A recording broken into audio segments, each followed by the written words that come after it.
Terima kasih pemirsa, Anda masih bersama kami di program Zona Bisnis. Pemirsa, beberapa waktu lalu kita sudah melihat India mampu mengeksplorasi bulan dan menjadi negara Asia yang mumpuni di bidang antariksa.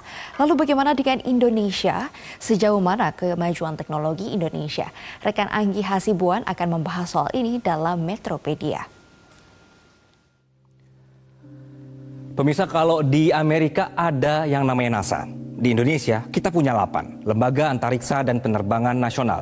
Dibentuk tahun 1963, dalam sejarahnya keantariksaan kita itu berjaya di dunia. Pernah pada saat posisi itu. Kali pertama satelit milik Indonesia diluncurkan di tahun 1976, satelit Palapa. Indonesia jadi negara pertama di Asia dan ketiga di dunia yang punya sistem komunikasi satelit domestik setelah Amerika dan juga Kanada. Sekarang bagaimana? Nah, ini dia yang mau kita bahas ya pemirsa.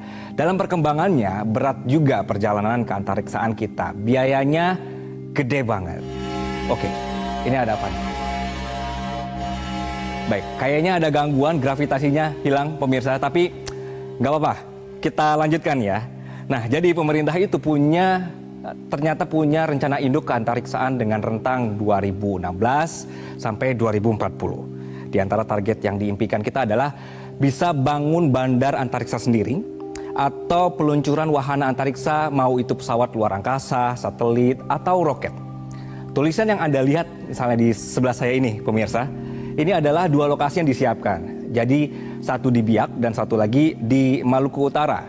Nah, kenapa kita melirik industri bandar antariksa? Ternyata sebagai negara yang berada di garis khatulistiwa, roket yang meluncur akan lebih hemat biaya karena daerah ekuator merupakan titik terdekat di bumi dengan orbit luar angkasa. Jadi wahana yang diluncurkan dari khatulistiwa bisa lebih cepat dan efisiensi dari segi biayanya.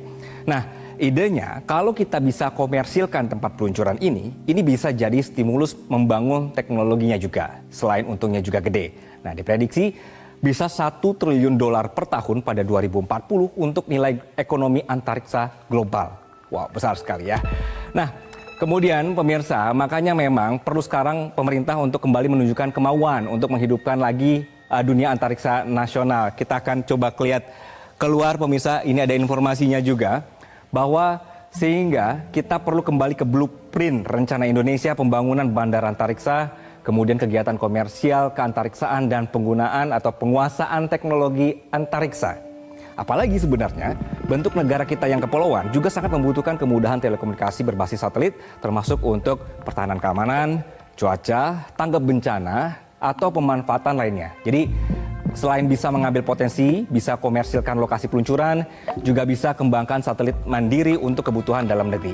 Nah, usia satelit ini pemirsa relatif singkat, jadi 15-20 tahun untuk geostationary orbit dan 5-10 tahun untuk orbit rendah. Kalau sudah kadaluarsa nggak bisa dipakai atau harus di-upgrade. Jadi kebutuhan produksi dan peluncuran terus-menerus akan berputar. Saat ini baru ada sekitar 35 lokasi peluncuran di seluruh dunia. Indonesia bisa ambil peluang ini. Oke, tapi pemirsa, kita masuk lagi ya. Kita butuh yang namanya cuan dan cuan. Karena industri ini mahal sekali dengan terbatasnya anggaran kita juga. Belum lagi kita sempat kena pandemi. Jadi kalau dilihat biaya risetnya saja masih di angka 840 miliar rupiah di tahun 2021 dan naik sedikit saja di 2022 di angka 848 miliar rupiah.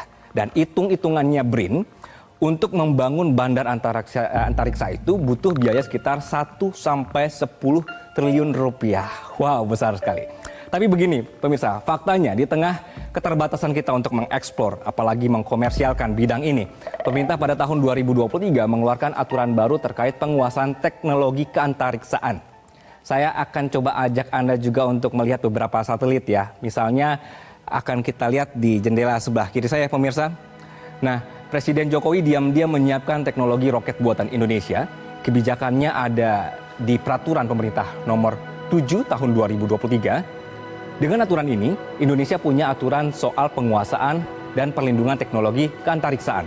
Terus, standar prosedur keamanannya, termasuk keselamatan dalam penguasaan teknologi keantariksaan dan dananya juga, pembinaannya, ini semua sudah ada lagi.